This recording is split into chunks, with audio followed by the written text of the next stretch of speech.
el expositor Alex Contreras es gerente general de nuestro socio All Energy Perú.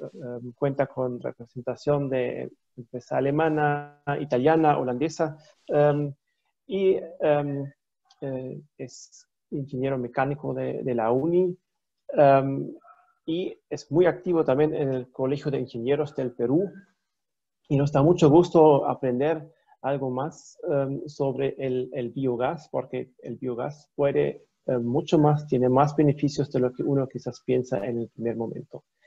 Un poco antes de darle la palabra a Alex Contreras, por favor, ya veo que todos tienen el micrófono apagado, muchas gracias, y muchos ya han puesto su nombre completo para saber si de verdad están las personas que se han registrado y por un tema de seguridad quienes están. En segundo lugar, pueden utilizar el chat para las preguntas, ahí se van a recopilar y ya al final podemos alimentarnos de esas preguntas. Así que es mejor poner las preguntas ya cuando se le ocurre y no recién al final, porque ahí muchas veces uno se puede olvidar. Ya, nuevamente es un gusto tenerles acá. Alex, por favor, el escenario es todo tuyo. Estamos ya esperando con mucho interés y curiosidad lo que vas a compartir con nosotros sobre biogás, el combustible verde multifacético. Muchas gracias, Juan Patrick. Muchas gracias a la Cámara de Comercio Peruano-Alemana por esta oportunidad. Muchas gracias a todos los asistentes por su interés. El tema que vamos a tocar hoy es un tema muy interesante. Yo empecé conociendo el biogás como un proyecto de tesis de investigación. Participé en un equipo multidisciplinario de investigadores en el Centro de Energías Renovables. Y desde allí, desde los años 2002, 2003, vengo tratando este tema con bastante interés, con bastante desarrollo, con bastante potencial, ¿no? Y el título del tema de hoy creo que lo resume bastante bien. Combustible verde multifacético. Vamos a ver lo que has hecho, los empastes. Vamos a ver que el biogás es muy multifacético, muy beneficioso para el medio ambiente y para la calidad del combustible, especialmente para los motores de combustión interna. Bueno, voy a empezar haciendo una reflexión en estos días que estuvimos desde marzo, abril, mayo, una cuarentena bien estricta, no solo en Perú, sino en varios lugares del mundo. El aire fue más transparente, ¿no? O sea, eso es una evidencia de cómo afecta las emisiones, principalmente de la actividad del transporte, ¿no?, a nuestra calidad del aire. Aquí les comparto una fotografía que fue viral, digamos. Fue una fotografía que se tomó desde Chorrillos y se divisaba muy bien la cordillera de los Andes, ¿no? Entonces eso nos da una idea de la transparencia, de la mejora de la calidad del aire durante esos días. El reto es tratar de manejar con tecnologías, procurar alcanzar esa pureza del aire con tecnologías que disminuyan las emisiones de material particulado y también de CO2, que es un gas de efecto invernadero que está causando pues el calentamiento global, y nosotros como país megadiverso somos también los más afectados, ¿no? Somos los más sensibles a estos cambios. Quería también comentarles los beneficios de capturar el biogás y utilizarlo como combustible en reemplazo de otros combustibles más contaminantes, como el diésel. Mi experiencia, digamos que el primer proyecto a nivel industrial satisfactorio fue un proyecto que realizamos en el hipódromo de Monterrico, donde se procesaba una cantidad, un porcentaje de la cantidad de estiércol.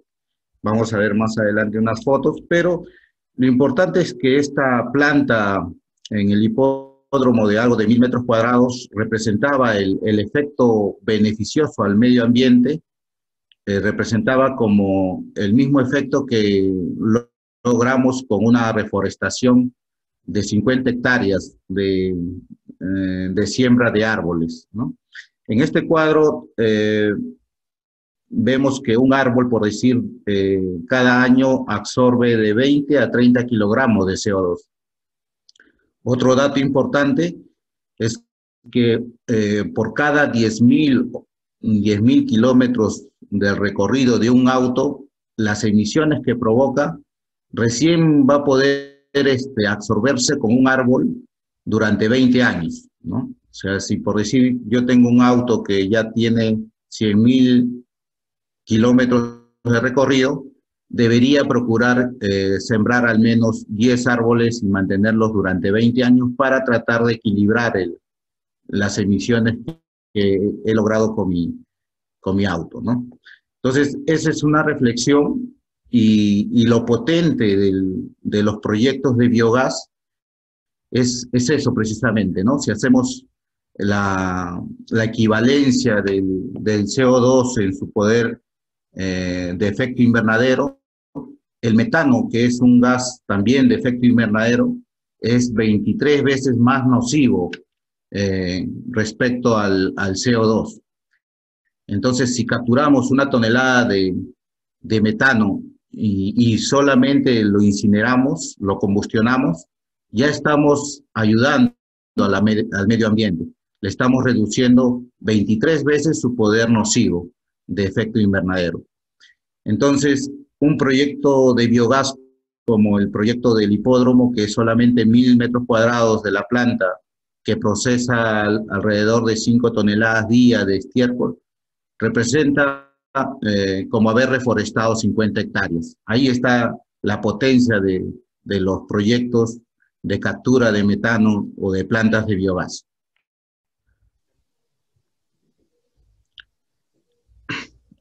Aquí un esquema, más o menos cómo es el proceso de generación de biogás, con el manejo de los residuos orgánicos, en este caso el estiércol de los caballos, se vierte a un tanque donde se mezcla con una proporción de agua.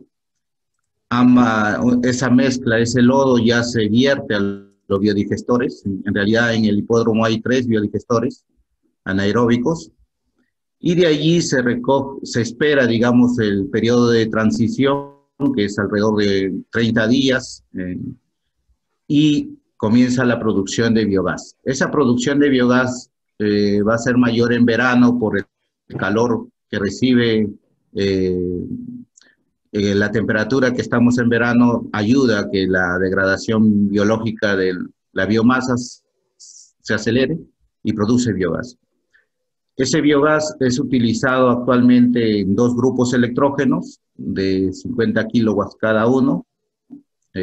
Uno de ellos incluso se implementó con un sistema de cogeneración, o sea, aprovechamos el calor de los gases de escape y del enfriamiento mismo del motor para calentar a su vez a la biomasa, con la finalidad de mejorar la temperatura de degradación, mejorando la producción de biogás y también la calidad del fertilizante, ¿no? Porque con mayor temperatura los patógenos se eliminan en mayor proporción. Entonces, como investigador, comprobé varias cosas en este tema de cogeneración. Estábamos entregando 50 kilowatts sin cogeneración, y cuando colocamos la cogeneración subió un poco esa potencia al eje, debido a que reemplazamos el ventilador que normalmente viene en un grupo electrógeno por una bomba que impulsa el agua para enfriar, ¿no? Con el intercambiador de calor. Entonces, esa diferencia de consumos energéticos favoreció para que el motor desarrolle un poco más de potencia.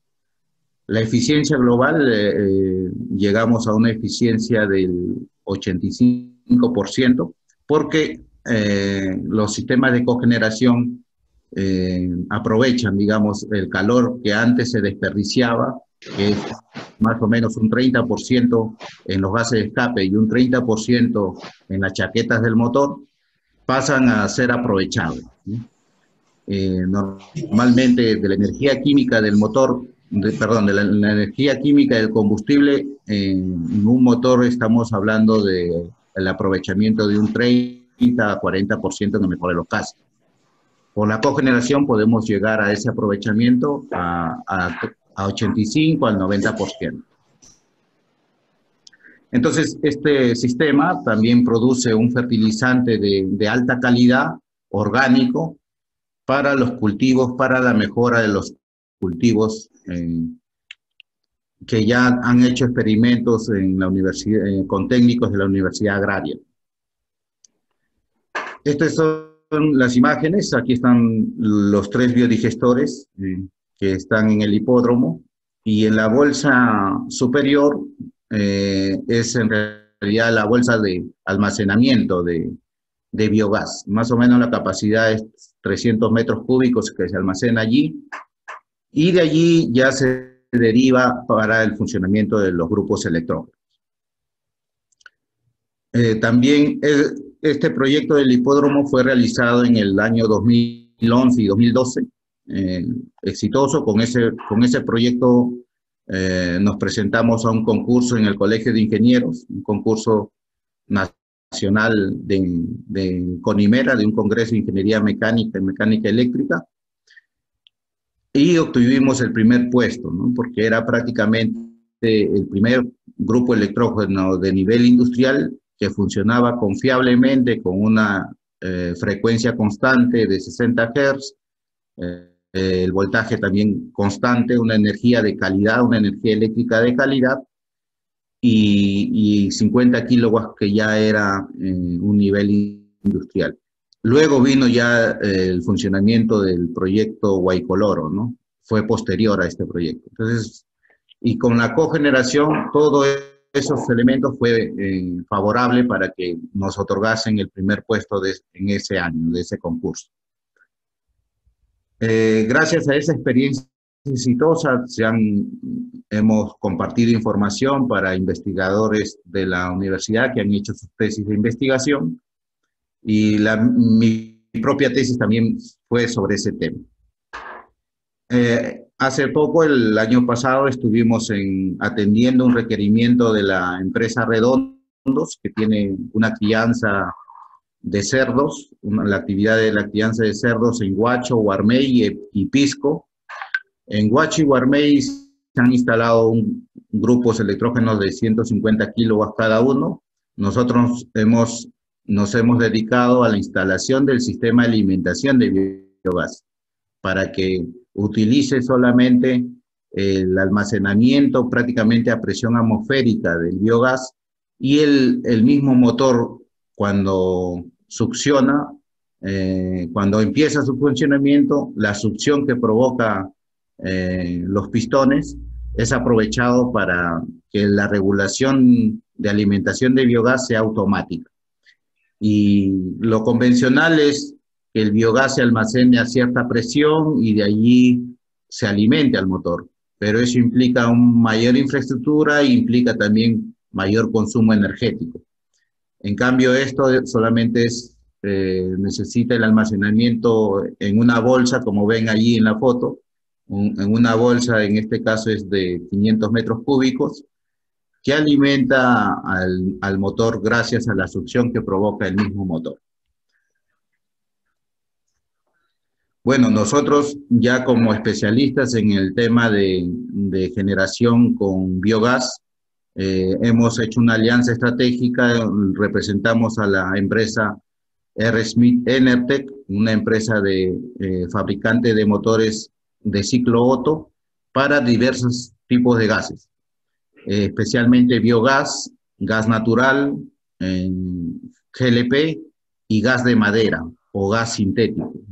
Vienen con sistemas integrados para la cogeneración, ya sea incluso para trigeneración, para producir frío o reemplazar el chillers de enfriamiento de agua, ¿no? Entonces, son soluciones que cada vez en el Perú van a tener más aplicaciones porque también en el tema del gas natural, en los proyectos de masificación, en los proyectos y con la ley de generación distribuida, va a ser factible la aplicación de estas tecnologías eficientes, ¿no? Eficientes porque, como vemos, para proyectos de biogás hay mucho esfuerzo en infraestructura y debemos utilizar eficientemente esa energía que obtenemos de la degradación de la biomasa. Bueno, esa es una aplicación, digamos, del biogás, producir in situ, donde se produce el biogás, producir energía eléctrica para el consumo de los procesos, ¿no? Sobre todo de las empresas agroindustriales, de las empresas de manejo de residuos orgánicos, como por decir Petramas en Lima, tiene 2 rellenos sanitarios que producen biogás. Y en el caso de Petramas, en su planta de Guaycoloro, ya generan energía eléctrica que además alimenta la red de distribución. Hay una porción de biogás que se está incinerando que podrían aprovecharlo mediante otra tecnología que ahora vamos a pasar a explicar en esta parte. Entonces, en nuestro avance, en nuestro desarrollo y sobre todo en nuestras preguntas, ¿no? En nuestra curiosidad de cuando hacíamos investigación, buscábamos cómo mejorar el funcionamiento de los motores, porque generalmente el biogás viene con una proporción de 60% de metano, casi 40% de CO2 y trazas de ácido sulfídrico que hay que retirarlo, ¿no? Y también vapor de agua. Entonces, en esas preguntas siempre nos decíamos cómo separar el CO2, ¿no? Porque es prácticamente lo que impide llegar a los motores a la máxima eficiencia, porque prácticamente es un gas inerte que ingresa al motor y no reacciona y más bien ocupa un espacio. Entonces ya estábamos viendo las formas de separación del CO2. Una de ellas que tratamos de experimentar en la universidad era el enfriamiento del biogás para que el CO2, cuando llegue a su temperatura de solidificación, deje libre el metano. Era una aplicación. Las otras aplicaciones son mediante zeolitas o carbón activado para retener el CO2 y dejar con mayor pureza el metano. Entonces, en ese tránsito, en ese camino, encontramos una tecnología muy adecuada para poner en valor el biogás a niveles de alta calidad y por ello tenemos la representación de EasyTech, una empresa especializada en tecnología de gases, ingeniería de gases, y la empresa holandesa Stirling, que ha desarrollado un sistema de criogenia muy compacto, muy eficiente y muy confiable. Entonces, la aplicación principal para el biogás es la purificación, la limpieza, la purificación Y ese nivel de calidad es prácticamente similar al gas natural de las redes. Entonces se podría aprovechar la producción del biometano y se inyecta a la red de distribución de gas natural. Por ello, la relación entre el biogás y la cadena de valor del gas natural son muy amigables, son muy complementarias, y Perú, que tiene recursos en gas natural, debería desarrollar más aún su infraestructura de redes para que a futuro, cuando tengamos mayores producciones de biogás, se complementen y tengamos el uso de las redes con alimentación de biometano. Claro, ese biometano tiene que tener los estándares de calidad para que no haya ningún problema. Entonces, esa es una posibilidad. La otra posibilidad es, luego de la limpieza del biogás, obtenemos biometano, podemos licuefactarlo para usarlo en otro punto de consumo. Al concentrar el biometano en estado líquido, es como reducirle 600 veces el volumen, y ya la logística se hace más sencillo. Lo transporto hacia otro lugar de consumo, o puedo también distribuirlo en una estación de servicio para venta de bio-GNL. Ese bio-GNL vamos a ver que sus características son incluso un poco mayores en calidad que el GNL que nosotros tenemos de la planta de Melchorita. Vamos a ver que el recurso de gas natural que proviene de Camisea es un gas natural muy bueno para usos térmicos, para usos en calderos y hornos, por el calor, por el poder calorífico alto, pero para uso en motores de combustión interna hay que tener un poco más de cuidado, porque sucede algo similar a lo que es cuando utilizamos una gasolina de bajo octanaje en un motor con alta relación de compresión. Más adelante vamos a explicar un poco más de ello.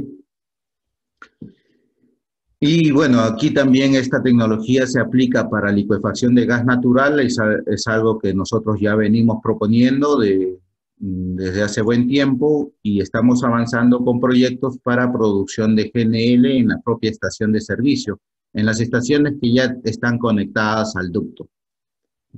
Lo bueno de esta tecnología es que permite tener una calidad mayor del GNL para uso automotriz, ¿no? Ya que tenemos el sistema de limpieza allí mismo, lo configuramos para alcanzar números de metanos altos y especiales para uso automotriz.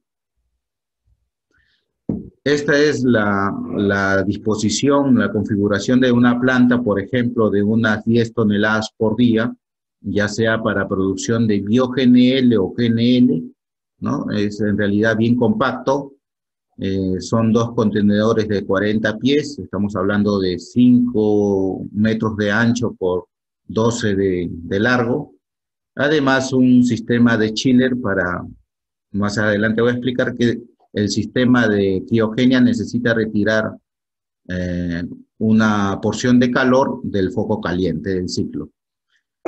En este caso, en conclusión, es que del 100% del gas que recojo del ducto de gas, un 90% lo vuelvo líquido, lo criogenizo, y un 10% es producido un gas secundario, porque hay que hacer un proceso de limpieza. El gas natural contiene también trazas de CO2, trazas de propano, butano, y esos componentes, cuando están expuestos a temperaturas por debajo de 160 grados, se solidifican. Entonces, tenemos que hacer un proceso de limpieza previamente antes de pasar a la fase de licuefacción. Ese proceso de limpieza genera un gas secundario, un gas de cola, que lo podemos aprovechar en un grupo electrógeno para generar la energía eléctrica que consumen estos criogeneradores. precisamente la alianza con RSMeet permite tener una configuración de un grupo electrógeno especial para esa condición de la composición del gas natural con un número de metano bien bajo. Se configura especialmente la relación de compresión de ese motor para no tener problemas. Incluso estamos evaluando si el grupo electrógeno viene con un sistema de cogeneración para producir el agua helada que necesita el ciclo termodinámico Stirling. Y reemplazamos el chiller que está allí, lo reemplazamos y la eficiencia global mejora considerablemente. Pero siempre la inversión es un poco mayor, eso hay que tener siempre presente. Cuando queremos alcanzar mayores eficiencias, hay que hacer una inversión inicial un poco mayor, pero se recupera en el tiempo porque estamos gastando menos energía. Esta es una vista de planta de la misma configuración para 10 toneladas por día. Y más o menos aquí están las curvas de performance de los criogeneradores. En este caso es de un criogenerador de 4 cilindros.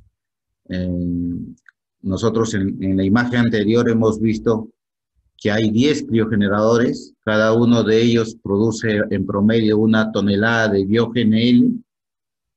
Pero esa producción va a depender de la presión de suministro del biogás, del biometano o del gas natural.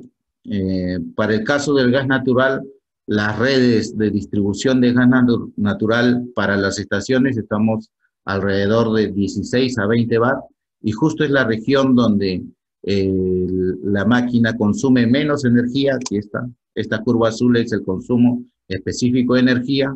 Estamos en la región donde menos consumo de energía es muy eficiente y también la producción de GNL o bio-GNL es la mayor en esta región.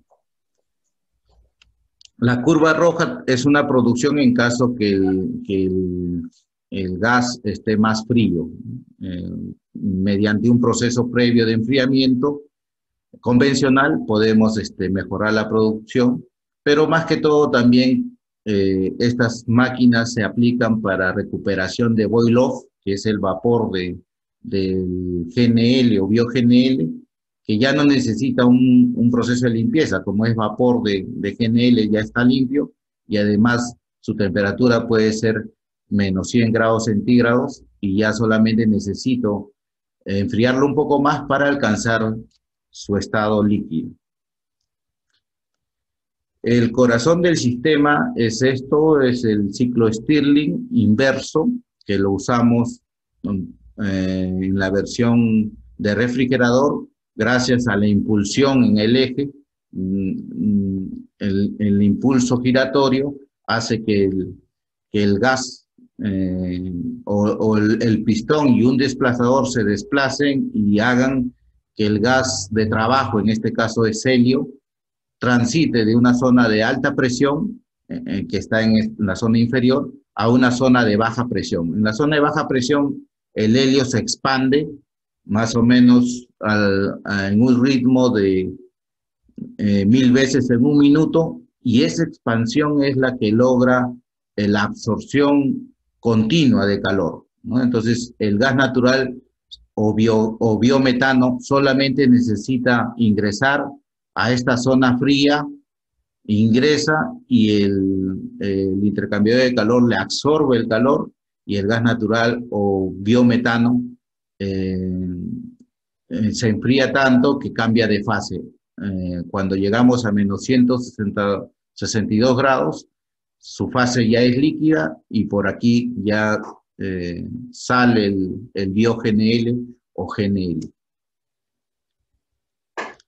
Bueno, las aplicaciones ya teniendo el producto del bio-GNL o GNL ya son muy diversas, ¿no? En generación eléctrica, por decir, ya se vuelven factibles los proyectos donde el ducto o donde la fuente está lejana, ¿no? Entonces solamente llevamos el bio-GNL en un cisterna criogénico lo trasvasamos a un cisterna fijo y de allí se vaporiza y alimenta a los grupos electrógenos. Por decir, en operaciones mineras ya se puede reemplazar los grupos electrógenos diésel en esta primera fase por GNL, y luego cuando ya se desarrolle la infraestructura de mayor producción de biogás y bio-GNL, tenga ese mercado. Embarcaciones pesqueras también pueden usar el bio-GNL ya sea con un sistema dedicado a gas natural o bifuel, que son la versión del motor diésel que reemplaza una porción del petróleo por gas natural. En este caso de las embarcaciones pesqueras, estamos participando en un proyecto de investigación en Arequipa, en Mollendo, para liquefactar el biogás que se va a producir del manejo de residuos pesqueros, ¿no? Es un proyecto piloto muy interesante que se va a producir biometano, se va a liquefactar ese biometano y ese biometano se va a utilizar en una embarcación pesquera pequeña, ¿no? Artesanal. Entonces es un proyecto que se está coordinando con la Universidad Nacional de San Agustín, de Arequipa, y el Instituto Pesquero.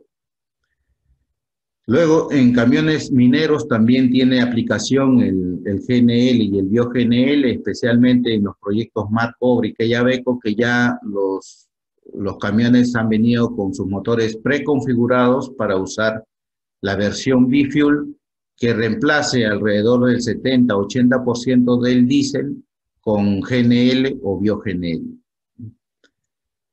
Proyectos de redes de gas natural también pueden ser alimentados con bio-GNL, como ya estamos viendo las ciudades del norte y del sur del Perú.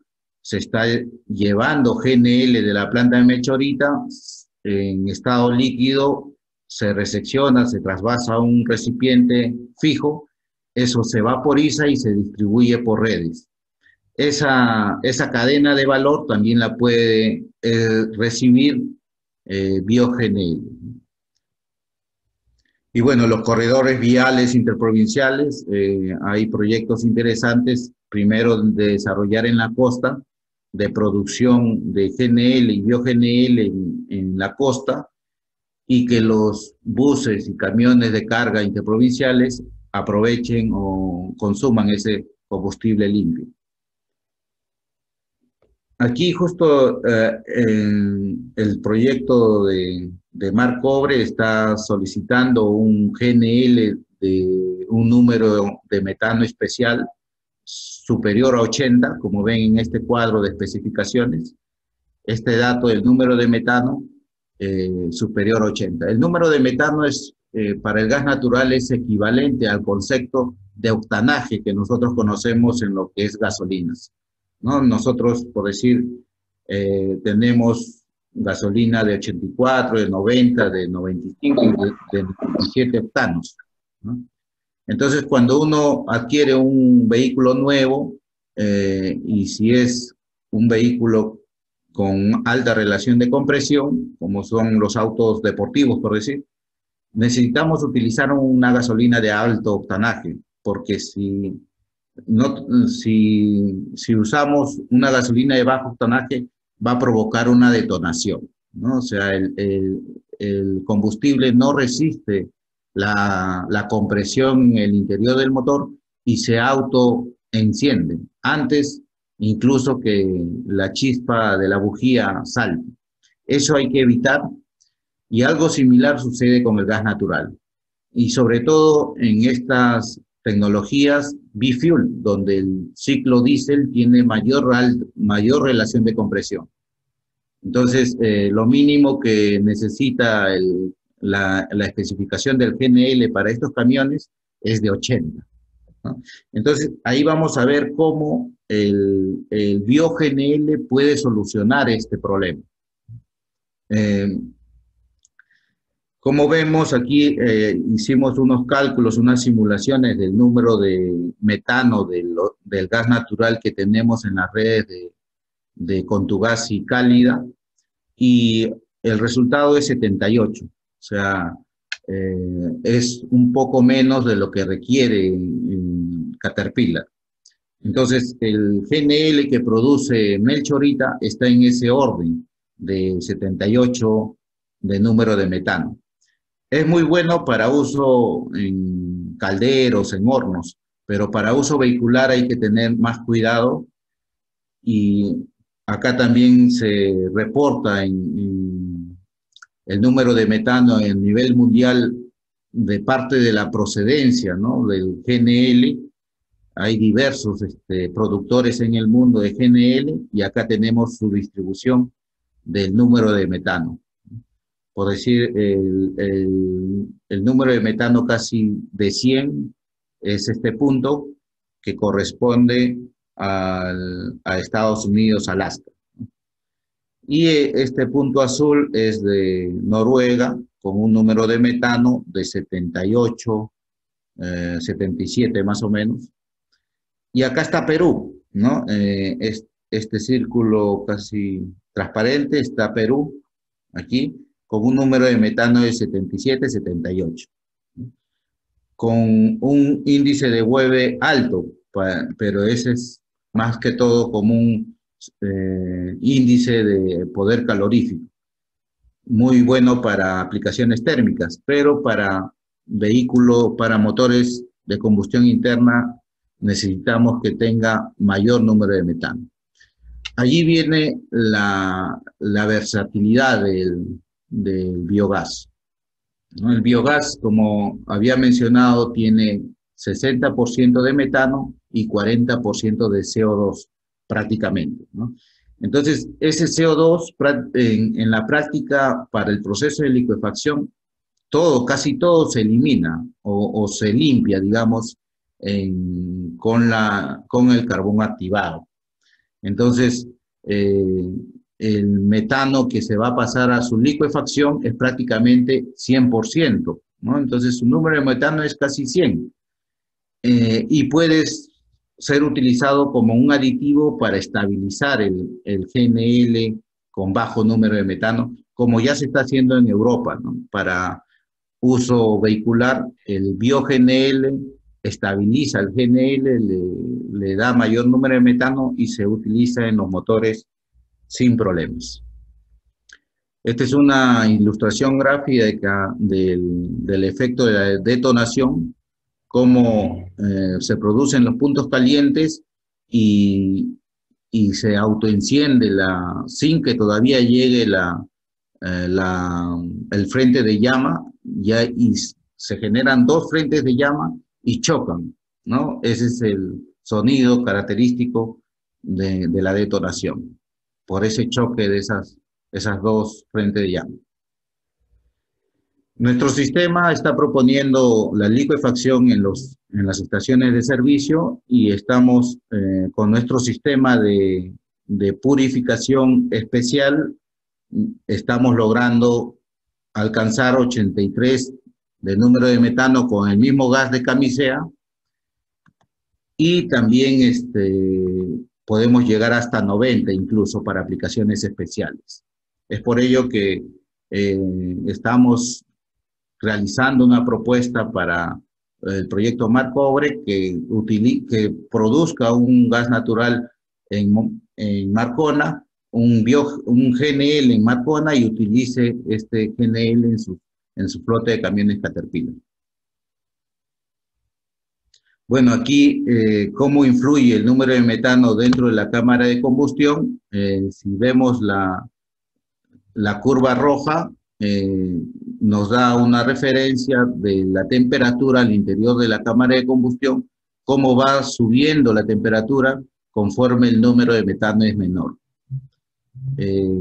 Aquí también esta línea celeste más o menos nos indica, mientras el número de metano esté por encima de 70, prácticamente no necesitamos avanzar la chispa del motor, pero cuando ya es el número de metano baja de 70, en un ciclo Otto necesitamos adelantar la chispa de la bujía, pero eso implica una menor eficiencia, ¿no?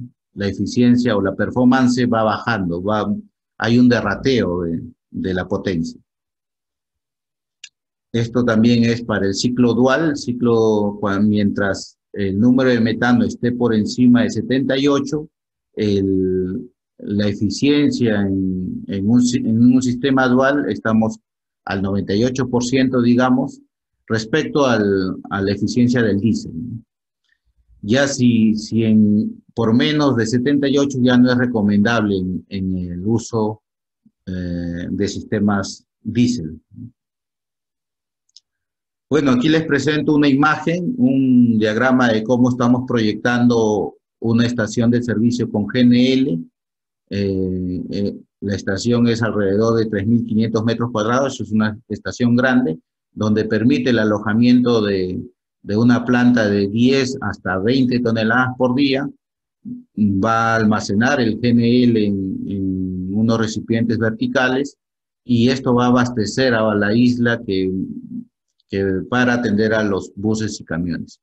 Incluso se está contemplando que esta estación reciba una cantidad de bio-GNL, porque hay una fuente de biogás cercana a este grifo que se va a complementar muy bien, ¿no? Y ese es justo el mensaje, que aprovechar la infraestructura, el mercado del gas natural, para que el biogás o bio-GNL tenga también una cabida y tenga inclusive una participación importante en la calidad del GNL para uso vehicular. Bueno, aquí les comparto la experiencia de Foggia en Italia, para que vean la relación del biometano o bio-GNL incluso con el hidrógeno. El hidrógeno verde se está pensando obtenerlo del biogás, ¿no? El biogás es metano y CO2, el metano es CH4 la fórmula. Esas 4 moléculas de hidrógeno pueden separarse para conseguir el hidrógeno que pueda usarse, por decir, en celdas de hidrógeno para la electromovilidad.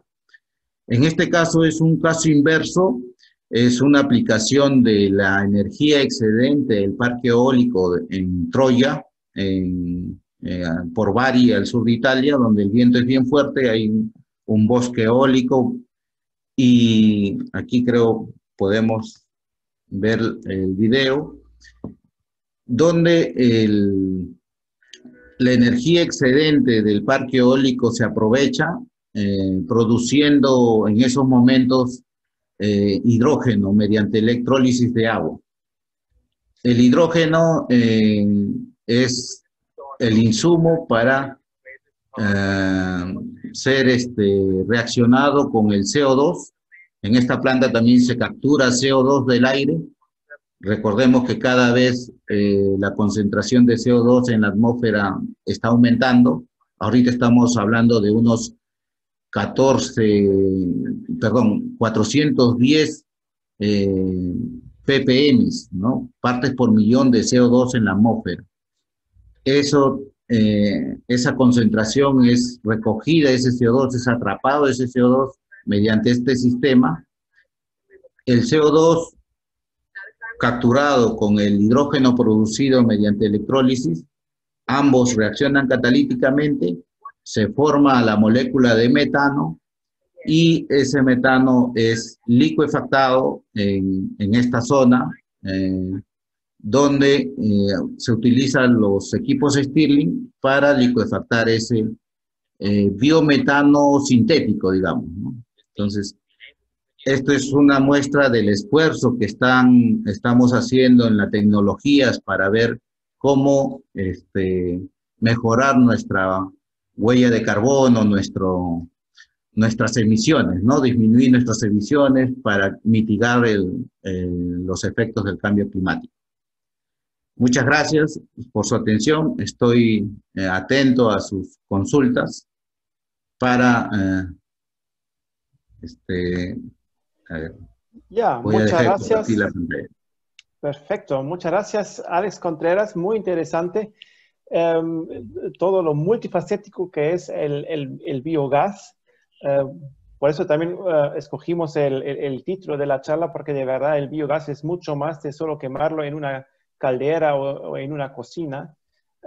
Tiene a veces un poco esa fama de que solo lo uso para luego quemarlo, pero no, puede hacer mucho más. Ya tengo varias preguntas, pueden usar todavía más el chat. Y ya me gustaría empezar con las preguntas. Hay las tres primeras que van un poco en la misma dirección, las voy a consolidar y se trata de a partir de qué residuos puedo hacer el biogás, ¿no? Funciona con aguas negras domiciliarias, o sea, aguas servidas, o qué más, si no solo, digamos, desechos generados por animales, ¿qué más puedo utilizar? Por ejemplo, también viene la pregunta expresa de la industria pesquera, ¿no? Y justo en combinación con lo que mencionas, las embarcaciones de pesqueras, si podrían generar su biogás con sus desechos y luego utilizarlo en las embarcaciones, sería pues un proyecto súper interesante. ¿Qué piensas al respecto? Sí, gracias. Interesante la pregunta. En realidad, cualquier materia orgánica va a desprender, se va a degradar y va a generar CO2 y metano en su última fase. Entonces, por decir, en aguas servidas en Cusco, Seracusco ya está con un proyecto de generación eléctrica con cogeneración gracias al manejo de sus aguas servidas, ¿no? Acá también en Lima hay bastante potencial para mejorar la calidad del agua y esa agua utilizarse en sistemas de regadío, por decir. En la UNI tenemos una planta pequeña de tratamiento de aguas residuales del pueblo joven que está a la espalda de la universidad. Se recoge una porción de aguas servidas, pasa a un reactor anaeróbico, se produce biogás y el agua ya mediante lagunas de oxidación se trata para utilizarla para regar los parques y los jardines de la universidad. Y quizás complementando porque acá estamos viendo un poco más, ya cuando tenemos el biogás, existen diferentes tecnologías de generar biogás.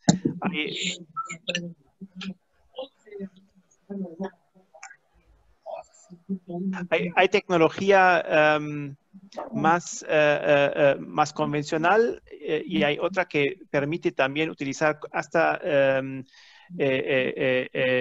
la paja de la caña de azúcar, ¿no? Ya es un sistema de 2 etapas. Por ejemplo, en la Universidad Católica en Arequipa hay un piloto de ese sistema, cómo ampliar ¿cómo se llama? El uso del biogás o de las materias a partir de las cuales hacer el biogás. Si ahí tienen interés, también nos pueden contactar con la cámara y les podemos brindar la información acerca de esa tecnología. Tengo más preguntas acá. De Rosa Castañeda del Ministerio de Transportes.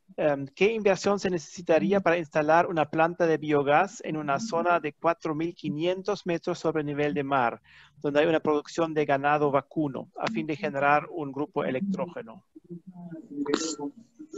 Sí, se tendría que hacer un, un balance de la cantidad de estiércol, ¿no? Para procesar.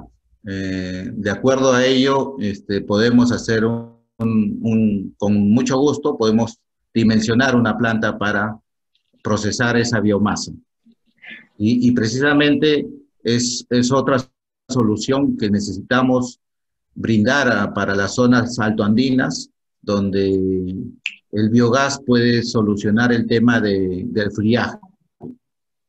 Interesante esa aplicación. Exacto, con la cogeneración, o sea, con el grupo electrógeno, aprovechando el calor, o sea, ya lo tengo ahí, exactamente.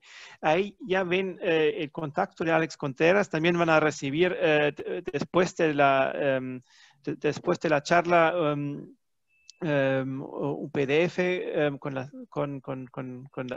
láminas de la presentación y con el contacto para, digamos, poder acercarse para ya consultas más directas.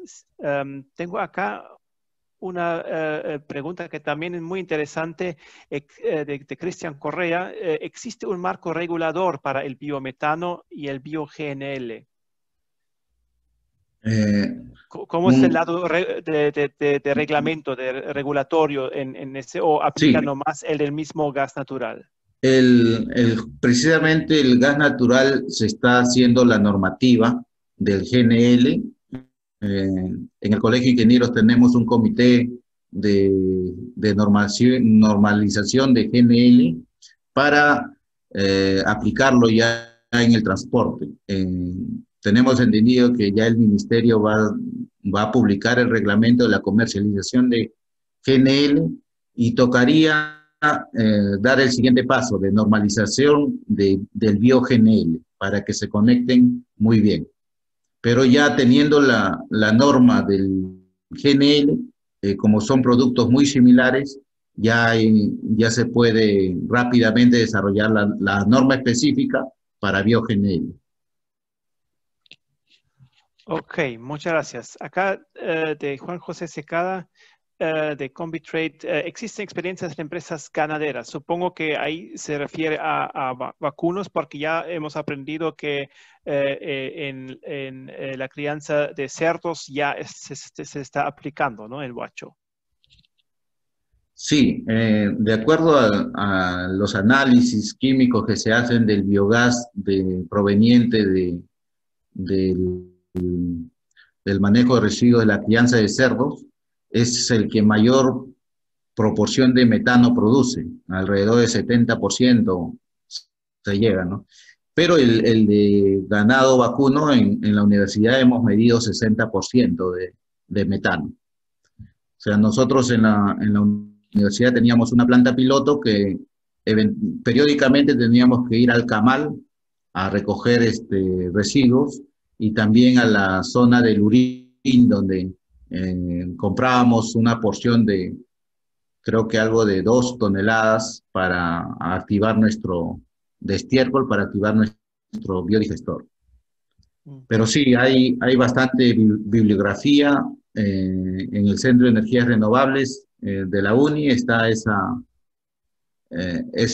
experiencias que se llegan al 60% y 40% de CO2.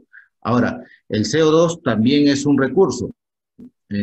Podemos utilizarlo, ahora se está utilizando en el cultivo de microalgas, ¿no? Las algas se alimentan del CO2 y esas microalgas se pueden utilizar como insumo para la producción de biodiesel o de repente utilizarlo como alimento para la piscicultura. Eso ya es un poco contestando la pregunta de George Tuñón del MINEM, de instalarse un proyecto de biogás. ¿Qué gestión se realizará con el CO2 capturado, ¿no? Los proyectos de instalación de proyectos biogás ya vienen acompañados con la tecnología para el tratamiento del CO2. La pregunta, y creo que eso ya era un poco una respuesta, Adelante. pero ¿eso hasta el momento es una idea o ya hay ejemplos donde se utiliza el CO2 para las microalgas? Sí, ya hay ejemplos. En España hay un proyecto bien interesante. Les puedo compartir la información a los que estén interesados. Y también el otro proyecto, el del CO2, si digamos una planta de biogás ya produce su biogás, separamos el CO2 y separamos el metano ya sabemos cómo utilizarlo mediante el bio-GNL. El CO2 incluso lo utilizan también como fuente para hacerlo reaccionar con el hidrógeno que podemos producir con el excedente de energía renovable, energía de un panel fotovoltaico o de una fuente eólica. Entonces, producimos mediante electrólisis el hidrógeno y el CO2 que tenemos abundante, digamos, del biogás, también lo utilizamos para metanizarlo. Se metaniza el CO2 y y digamos, la producción de metano proveniente del biogás puede aumentar incluso con el CO2. Mm. Eso sí ya hay desarrollo de Sí. eso en Holanda, San Patrick. Y quizás un poco retomar lo que ya presentaste bastante al principio. O sea, ok, nos preocupa el CO2, pero como hemos visto que aún más impactante es el metano. Entonces, de convertir el metano, de captarlo y aprovecharlo y utilizarlo, ya tengo un efecto muy positivo en el balance climático, ¿no? Ese CO2 adicional, digamos, es algo encima, pero ya el paso muy importante es de no dejar escapar el metano a la atmósfera, porque igual si se descompone la biomasa, igual emite el metano, y la idea es aprovecharlo para nosotros y no emitirlo a la atmósfera. Así es. Bien. Um, Tengo una pregunta acá de Carlos Ontiveros de COSAPI. ¿El funcionamiento de camiones mineros en Mar Cobre y Quellaveco está en proceso de investigación o ya es una aplicación comercial? Es una solución ya que se está utilizando en México, en una mina de plata en la herradura. Ya los camiones Caterpillar están usando GNL. Aquí en realidad el proyecto también estuvo en licitación el año pasado para proveer de GNL, pero la dificultad me parece que fue porque el número de metano del GNL disponible de la planta Melchorita no cumple con la especificación requerida por Caterpillar.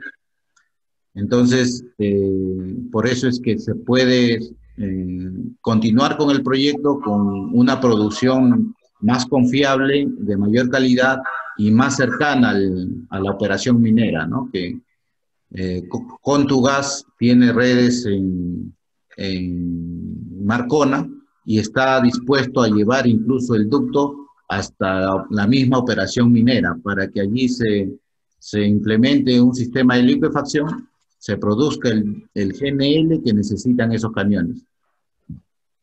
Y ese GNL, a pesar de que es el mismo insumo, nuestro sistema de limpieza va a hacer que el número de metano sea 85, por decir, ¿no? Que es lo adecuado para uso en los ciclos dual Caterpillar.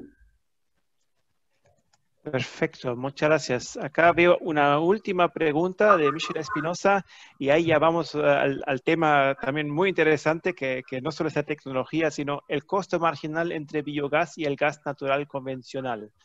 Eso creo que es un punto muy interesante para la implementación de proyectos, cómo van los costos. Sí, en el tema por decir redondos, el costo sería incluso muy competitivo, más competitivo que el gas natural. ¿Por qué? Porque Redondos implementó estos sistemas para eliminar los malos olores de su actividad en la zona. Entonces el ministerio prácticamente obligó para continuar las actividades en implementar estos sistemas de captura de metano. Eso ahora tienen una producción considerable de biogás que no lo están usando, lo están solamente incinerando. El 10% lo usan en un grupo electrógeno, pero un 90% se está incinerando. Ese potencial se puede liquefactar a un precio muy competitivo que puede complementar con una producción de GNL en una estación de servicio. En realidad, nosotros estamos propiciando ese desarrollo, ¿no? Esa complementariedad. Creo que es un punto muy interesante y agradezco por eso también la pregunta. O sea, hay casos muy diferentes, ¿no? Un tema es el caso que yo, digamos, desde la nada quiero decidirme entre biogás y el gas natural convencional. Y el otro tema es que yo tengo residuos, tengo que hacer algo con ellos. Ahí viene la pregunta, aprovechando eso y más bien utilizar el gas convencional, el gas natural convencional complemento. Yo creo que ahí viene un poco el tema, o sea, dirigirse a las empresas que ya tienen residuos, que como en la charla que tuvimos ayer, que toda biomasa residuo es energía solar acumulada. Y no aprovecharla es pues un desperdicio. Y eso es un poco, creo que la idea, o sea, ver qué tipo de material tengo y cómo aprovecharlo. Y me parece un enfoque muy interesante con el BioGNL, porque lo hace mucho más fácil de manejarlo, ¿no? Gas en su estado gasificado es más complejo, pero ya licuefactado es mucho más fácil de transportar, un volumen reducido, y creo que es un enfoque muy interesante. Por el momento no veo más preguntas. Estoy seguro de que si todavía tienen más consultas o también un poco más concretas, Alex va a estar a disposición con mucho gusto si quieren saber un poco más, si tienen ideas de proyectos. También si tienen interés en la tecnología de 2 etapas de biogás, con mucho gusto también les pasamos el contacto desde la cámara, que sería, digamos, un complemento perfecto, digamos, de las 2 tecnologías. Y ya, solo me queda agradecer a todos, a Alex por estar acá y presentar el tema, a todos que han estado acá hasta el final, y ya nos hemos pasado un poco el tiempo. Y me queda presentarles el cronograma de las próximas charlas. Hay diferentes charlas acá, ese es más algunas del sector minero. Y acá creo que todavía no la vemos, pero Carla, ¿me ayudas? Creo que el 15 de octubre hay la próxima charla en el tema de energía. Sí, eso es correcto, el 15 de octubre. Y eso será con nuestro socio Sudesco. Y ahí vamos a tratar más el tema de la eficiencia energética. Todo eso es en el círculo de nuestro clúster de energía de las empresas de la Cámara Alemana. Y bueno, y si les ocurren temas que les interesan, pónganlo en el chat para tener un poco de alimentación para más charlas más adelante. Muchas gracias a todos, que tengan un excelente día y lo más importante, manténganse sanos en esos días. Muchas gracias, Juan Patrick. Gracias, Carla. Gracias a todos. Muchas gracias. Muchas gracias. Cuídense.